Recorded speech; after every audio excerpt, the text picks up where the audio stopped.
So next we have the graphical method. Graphical method वो होता है जब आपको दो वेरिएबल्स सॉल्व करने होते हैं। ठीक है, so in this example I am taking the maximization case. Suppose ये एग्जांपल है आपका।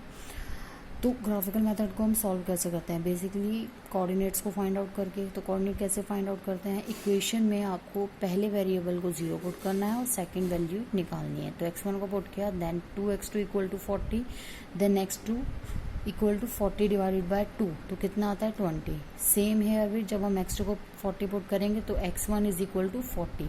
जब भी हम कोऑर्डिनेट्स को फाइंड आउट करते हैं by putting the zeros on the variables, we change these restrictions, it means less than or greater than to equal sign.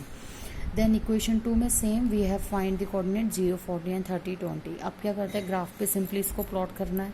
अब इसमें आपको जो ध्यान रखना है वो ये ध्यान रखना है, जब भी मैक्सिमाइजेशन का केस होगा तो लेस देन इक्वल टू का साइन होगा, सबसे पहले ये ध्यान रखना है। देन उसके बाद जब भी लेस देन इक्वल टू और मैक्सिमाइजेशन का केस मिलता है तो जो आपने ये दोनों प्लॉट करके रखे हैं, ये इक्वेशन 1 के लिए लाइन, इक्वेशन 2 की लाइन जा रही है और ये वाली इक्वेशन 1 की लाइन जा रही है। ठीक है, तो आपका जो शेड रीजन होगा वो आपका इनर साइड होगा। क्यों? क्योंकि आपका जितना भी मैक्सिमाइजेशन का ऑब्जेक्टिव फंक्शन वो कैसा, लेस देन इक्वल टू है। जो इक्वेशन में जो भी शेड रीजन आएगा वो अंदर की तरफ। अगर मिनिमाइजेशन होता तो ग्रेटर देन होती, तो शेड रीजन कहाँ जाता, बाहर की तरफ। Here we have less than equal to, so we have the shade region under the origin, towards the origin. तो इसमें कॉमन रीजन को अगर फाइंड आउट करना है तो कॉमन रीजन है 0ABC।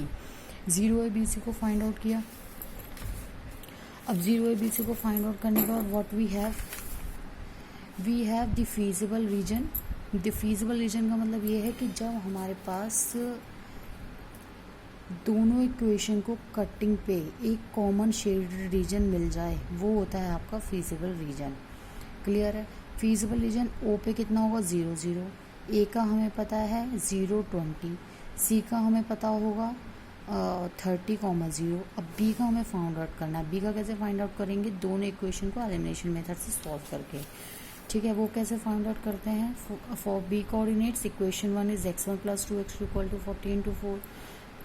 दोनों इक्वेशंस को रखा, इक्वल टू साइन किया। अब x1 को 4 से मल्टीप्लाई करेंगे तो इक्वेशन 3 क्रिएट हुई। देन एलिमिनेशन को पुट करके x2 की वैल्यू 8 आ गई और x1 इज 24।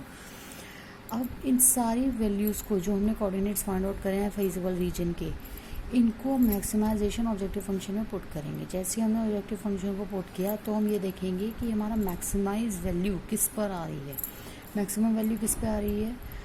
जब ए के कोऑर्डिनेट्स पुट करें तो 100 आ रहा है, 0 को पुट करेंगे ओ को तो 0 ही आएगा, बी को पुट किया तो 1360 वैल्यू आ रही है, जब सी को पुट किया तो 1200। तो in this case we have maximization z at 1360 for x1 equal to 24 and x2 equal to 8।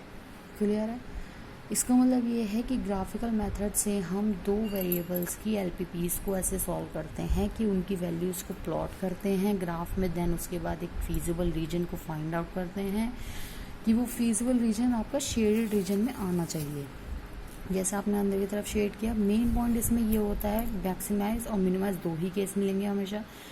इसके अंदर भी आपको बहुत सारे तरह के डिफरेंट टाइप के सॉल्यूशंस मिलेंगे, unbounded, bounded, multiple solution, feasible, infeasible, ये 4-5 तरह के कुछ सॉल्यूशंस होते हैं जिनको हमें फाइंड आउट करना होता है।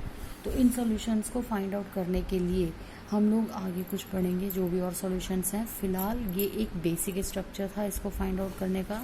सॉल्यूशंस प्लॉटिंग करो, कोऑर्डिनेट्स को फाइंड आउट करो, देन उसके बाद शेड रीजन निकालो। शेड रीजन दो ही तरह के होंगे, मैक्सिमाइजेशन में अंदर की तरफ, मिनिमाइजेशन में बाहर की तरफ। और इसमें से common shade region find out करके सिंपली आपको क्या करना है, वैल्यू को पुट करनी है, शेड रीजन निकालना है, एलिमिनेशन में है जिस का भी कोऑर्डिनेट आपको नहीं मिला, और मैक्सिमाइजेशन वैल्यू देखनी कौन से कोऑर्डिनेट पे आपकी मैक्सिमाइजेशन वैल्यू आ रही है।